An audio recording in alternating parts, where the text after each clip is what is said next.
예, 저희가 준비한 8입니다. 경희대 출신인 민주당 고민정 의원이 모교를 분교로 지칭해서 논란을 빚었었습니다.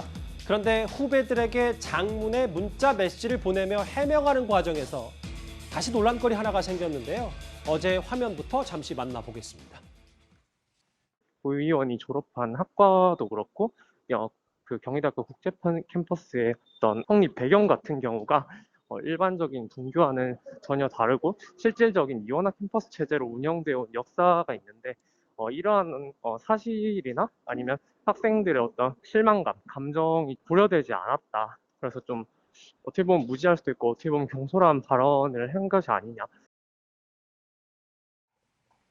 어제 고민정 의원이 여러 해명, 설명을 하면서 좀 일단락이 되는 줄 알았는데 오늘 중앙일보 보도에 따르면 고 의원이 후배들에게 보낸 해명 문자에서 작년 학력 허위 기재 관련 본인이 고발을 당했지만 제 책에 지방대 출신이라고 글을 적은 것이 큰 증거 역할을 했다.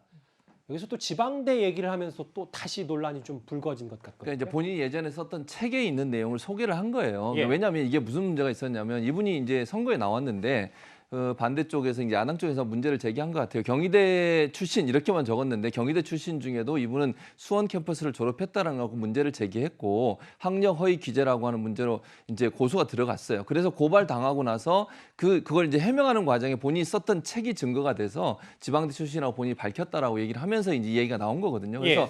이번 사안과 관련해서 본인이 이제 지방대 출신이라고 얘기했다는 것보다는 본인의 책에 그런 내용이 있었다는 걸 얘기하는 건데 당시에 이제 고민정 지금 이제 의원이죠. 고민정 의원이 학교를 다닐 당시에는 처음에 이제 서울 캠퍼스하고 뭐 지방 캠퍼스 이렇게 제2 캠퍼스라고 그랬죠. 제2 캠퍼스 이렇게 나눠서 불렀던 부분이 있었고 그런 부분들을 설명하는 것 같아요. 그러나 지금 현재는 그렇게 부르지 않아요. 지금 말씀하신 것처럼 경희대 같은 경우도 제2 캠퍼스가 아니라 다른 이름의 명칭을 쓰고 있는 거거든요. 그러니까 지금의 관점에서 보면 맞지 않는 얘기지만 고민정 의원 말은 본인이 학교를 다녔을 때 그렇게 불렸고 본인이 이제 이 얘기를 하는 이유 중에 하나가 뭐냐면 블라인드 채용법을 본인이 이제 발의를 했거든요. 그걸 얘기하면서 이제 본인 얘기예요, 이거는. 본인이 지방에서 학교를 다녔지만 KBS의 아나운서도 하고 기용까지 하는 걸 보면 누구든지 다 기회는 열려 있다. 블라인드 채용이라고 하는 부분이 이걸 가능하겠다라는 걸 설명하다가 이런 얘기가 나오게 됐는데 어쨌든 지금의 학생들의 관점에서 보면 실망할 수 있는 부분이 분명히 있고요. 예. 다만 이제 고민정 의원이 그걸 정말 지금의 학생들에게 상처를 주기 위해서 했던 말이라고 보기는 어렵다고 저는 개인적으로 생각을 합니다. 어제 SNS에 여러 해명글을 오면서 을들의 전쟁을 보는 것 같다. 경희대 재학생들의 열정에 박수를 보낸다.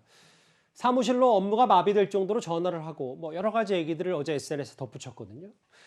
근데 고민정 의원이 최근에 이재명 캠프에 상황실장으로 합류를 했기 때문에 이게 지금 대선 전국이 워낙 첨예하게 맞붙이다 보니까 뭐 이런 논란들이 이재명 캠프에는 악재가 되진 않을지 뭐 여러 당 내에서도 좀 의견이 엇갈리는 것 같더라고요. 우리가 앞서서도 여러 가지 주제를 다루면서 민주당 선대위가 제 역할을 못하는 것 같다라는 이제 후보의 지적들 뭐 다뤘지 않습니까? 저는 이것도 하나의 그 부분일 수도 있다라는 생각이 들어요. 왜냐하면 지금 이재명 후보가 거의 지금 이 집중하고 있는 게 바로 2030들의 표심을 얻기 위해서 지금 뭐 버스 타고 매주 뭐 밑에 부산하고 왔다 갔다 하지 않습니까? 자, 그렇게 후보는 열심히 2030에 얽혀서 지금 모든 행보에 일정해 보면요. 거의 80%가 다 2030 겨냥한 행보입니다. 근데 이거 한마디 때문에요. 상당히 이게 사실은 예민한 문제거든요. 이런 문제, 지방대, 예를 들어서 분교, 뭐 이런 문제 같은 경우는 이 세대한테는 중요한 문제거든요.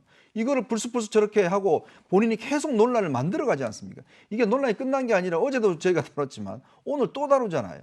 그건 뭐냐면 본인이 스스로가 이 감수성이 제가 볼 때 굉장히 부족하신 게 아닌가 싶습니다. 이 문제를 어떻게 풀어가야 되는지에 대한 공감 능력 말씀하시는 그렇죠. 겁니다. 그게 부족하다 보니까 과연 이런 분이 상황실장을 맡으면 과연 제대로 할까? 본인이 상황을 만들고 있는데 어떻게 상황실장을 하겠습니까? 고민정 의원 얘기는 여기서 좀 정리를 하겠습니다. 그러면 지금까지 들어온 여러분들의 목소리를 만나볼 차례입니다. 첫 번째 댓글 볼까요? 윤석열 후보와 만찬이 해당 행위냐? 하긴 금태섭 의원도 해당 행위했다고 징계했던 분들이셨습니다. 민주당을 비판하셨고요. 또 볼까요?